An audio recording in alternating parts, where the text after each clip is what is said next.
you know, here at The League, it's important to us that we discuss the news in a fair and unbiased manner. We're sort of like the ABC, except we're not communists. We should be. Well, in this segment, we're going to try and bridge the gulf between left and right. So, today we're going to have Jacqueline, who will be commenting on the stories of this week in the voice of the left-wing person. Namaste. And to the right, we will have Anthony, who will be commenting on these stories in the voice of the right wing.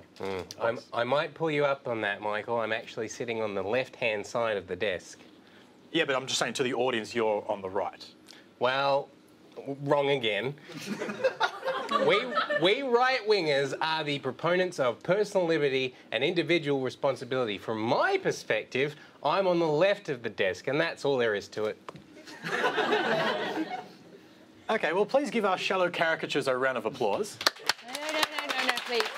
Jazz hands only. We don't want to... We want to be inclusive of the capital D deaf community and those affected by loud noises. Thank you. Well, Jacqueline, would you like to start? Yes, before I do, I'd like to start by acknowledging our traditional owners of the land.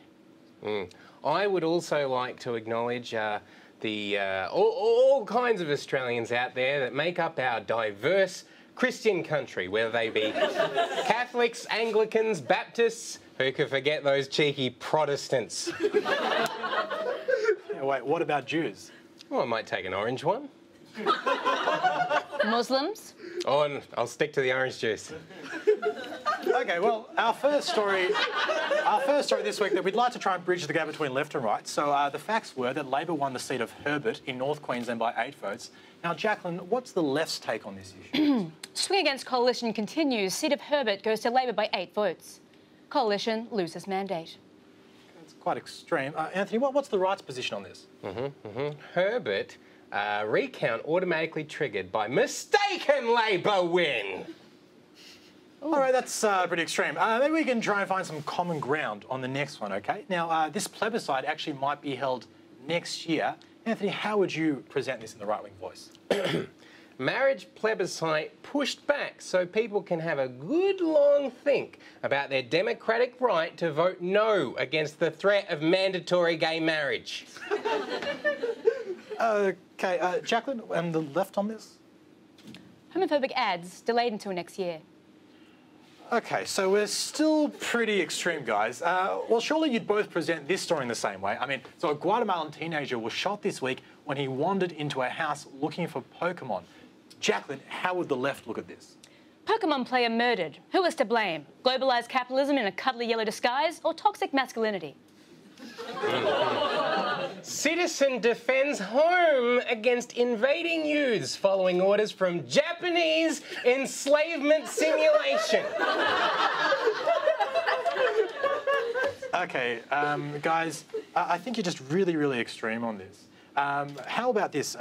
Over in Queensland, this is a fascinating story. A Queensland restaurant owner has been fined by the Fair Work Ombudsman after they refused to reimburse an underpaid Chinese backpacker on the grounds that she, quote, used too much air conditioning.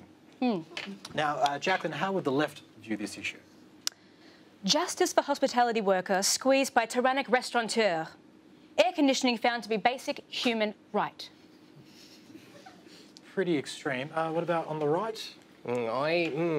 Small business owner squeezed by tyrannical government department. Yeah? Forced to squander capital on foreign extravagances.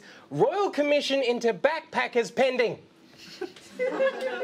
OK, can we just try and agree on something? I mean, so this week, Donald Trump, he became the nominee for the Republican Party. OK, so left, how are you going to view this? Donald Trump appointed presidential nominee. Apocalypse pending. OK, very extreme, but on the right? Donald Trump appointed Republican nominee. God is dead. Well, I think we finally agreed on something. We'll be back after the break.